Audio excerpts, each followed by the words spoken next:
Senhora Presidente, Senhoras Secretárias de Estado, Senhoras e Senhores Deputados. Privatizar, privatizar e privatizar. Este é o lema ou a palavra de ordem do Governo PSD-CDS-PP, que ainda por cima diz não ter uma agenda ideológica. E para grande prejuízo dos portugueses que assistem ao mais completo esvaziamento do nosso património coletivo, o Governo avança sem olhar para trás e prepara-se para privatizar mais um conjunto de empresas estratégicas. Do outro lado estão os do costume, os grandes grupos económicos, impacientes, à espera que o Governo proceda à abertura do leilão ou à espera que o Governo atire os rebuçados ao ar. Transportes, MF, CTT, TAP, ANA, RTP, Estaleiros Navais de Viana do Castelo, nada escapa a esta onda de privatizações que põe tudo o que é de todos nas mãos de uns poucos. Uma pouca vergonha. E nem mesmo a água escapa à gula dos grandes interesses.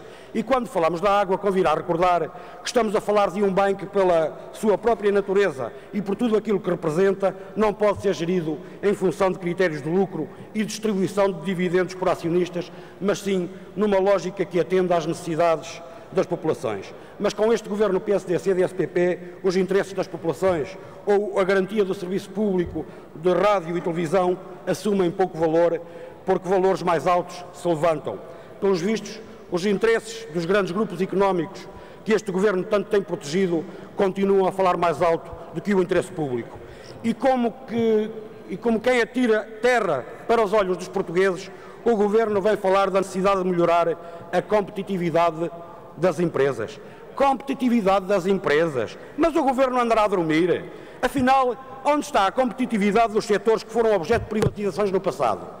Onde está a competitividade do setor financeiro, do setor elétrico ou do setor dos combustíveis? No acesso ao crédito estamos pior, muito pior. Na eletricidade e nos combustíveis, as famílias e as pequenas e médias empresas estão hoje a pagar a eletricidade e os combustíveis mais caros da Europa. Pagam muito mais hoje do que aquilo que pagavam quando essas empresas pertenciam ao setor público. Afinal, onde está a melhoria da competitividade? E aqui deixo-lhe já, Sra. Secretária de Estado, a primeira pergunta. Onde está a melhoria da competitividade com as privatizações? Depois, o Governo fala da redução da dívida pública. E aqui, das duas, uma. Ou o Governo anda mesmo a dormir ou não sabe fazer contas. Então o Governo não percebe que a dívida aumenta ao ritmo do volume das privatizações, que quanto mais se privatiza, mais aumenta a dívida. É que, de facto, se o Governo soubesse fazer contas, haveria de perceber que os lucros das empresas que foram privatizadas no passado, como a EDP, a Galp, a PT, a REN ou a Brisa, contribuíram durante anos e anos com fortes e gordas receitas para o Orçamento de Estado. E aqui fica a segunda pergunta, Sra. Secretária de Estado.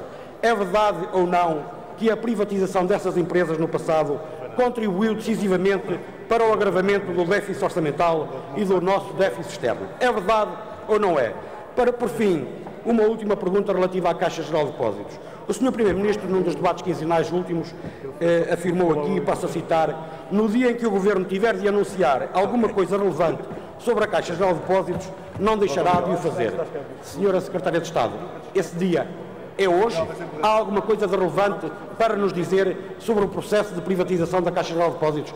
E já agora, Senhora Secretária de Estado, confirma as notícias de que o Governo terá contratado a Deloitte para avaliar a Caixa Geral de Depósitos no quadro da sua privatização? Muito obrigado.